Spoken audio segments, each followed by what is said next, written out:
aguento. Olha só, Gustavo Uribe, tá calor no PT também, no entorno do presidente Lula, porque tá todo mundo dando pitaco depois dessa pesquisa Datafolha, né? O IPEC veio depois também com números assombrosos, e um advogado conhecidíssimo nacionalmente, ele é aliado antigo do PT, decidiu escrever um comentário sobre o presidente Lula, uma carta aberta ou uma mensagem circulada em redes sociais entre políticos e amigos da base governista. É um texto que basicamente diz que o presidente mudou em relação aos seus 2 primeiros mandatos. Vamos ver, a Thaisa Medeiros vem com essa história, o que ele traz de comparativo, Thaisa, e por que tá dando tanto o que falar essa carta do Cacai?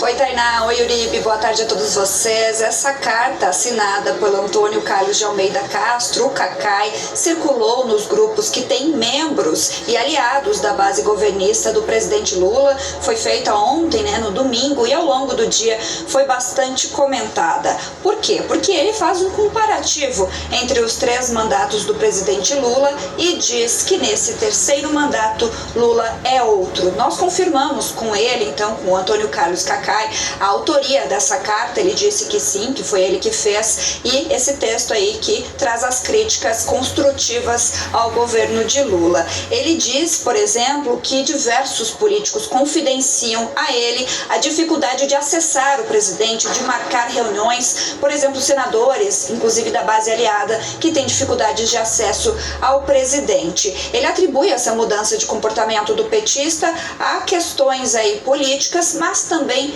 pessoais, e diz o seguinte: não faz política, está isolado, capturado, não tem ao seu lado pessoas com capacidade de falar o que ele teria que ouvir. A respeito do processo aí de uma reeleição, a possível reeleição futuramente em 2026, Cacai também comenta nessa carta. Ele diz que está preocupado e reconhece que o cenário se encaminha para uma derrota nas próximas eleições, e que admite aí torcer para o crescimento de uma direita mais civilizada. Com a condenação de Bolsonaro, abro aspas aqui para a carta, e a prisão que pode se dar até setembro, nos resta torcer para uma direita centrista que afaste o fascismo, admitiu ele.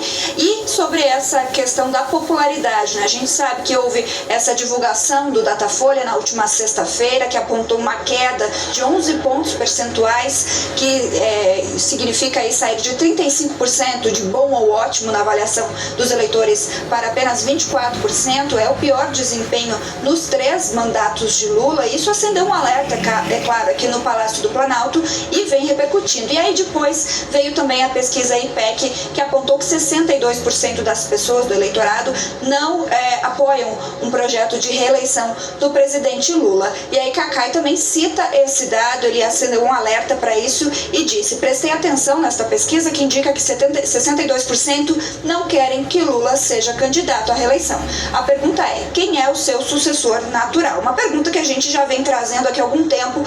Existem milhares de vertentes de resposta para essa pergunta, e é colocada também nessa carta. E mais uma última crítica aqui que traz Cacai nessa carta, que eu vou destacar para vocês, é que existe também a chance de perder uma reeleição. E ele diz o seguinte: perder uma reeleição é muito difícil, mas o Lula está se esforçando muito para perder, e não duvidem dele, ele vai conseguir. Um tom bastante direto, objetivo em relação a essas dificuldades que são enfrentadas agora pelo governo de Lula, e que ficou evidente com a pesquisa Datafolha, os resultados que saíram na última sexta-feira. Volto com vocês. Obrigado, Thaisa, pelas informações. Pedro Venceslau, que conhece muito bem Cacai. Cacai é um dos advogados de maior prestígio aqui de Brasília. Tem restaurantes na capital federal, entra quando quer no Supremo Tribunal Federal, até de pantufas uma vez. Sendo que no Supremo Tribunal Federal tem que entrar com a beca na estica, tem que entrar com terno, gravata e etc. Cacai, que também é advogado do Centrão, Ciro Nogueira é um dos clientes dele. O que quer Cacai com essa carta, Pedro Venceslau? Algum interesse além de uma mera crítica política? É isso que os integrantes do grupo Prerrogativas estão se perguntando, porque toda essa história começou no grupo de WhatsApp do chamado Prerro. Prerro, para quem não sabe, é um grupo de advogados anti-lavajatistas, formado no auge da Operação Lava Jato, que é muito próximo do presidente Lula, é coordenado pelo advogado Marco Aurélio Carvalho. Faz parte desse grupo, além do Cacai, vários outros ministros que estão hoje no governo, nas planadas dos ministérios, ministros petistas, também fazem parte desse grupo, advogados muito próximos do Palácio do Planalto, enfim.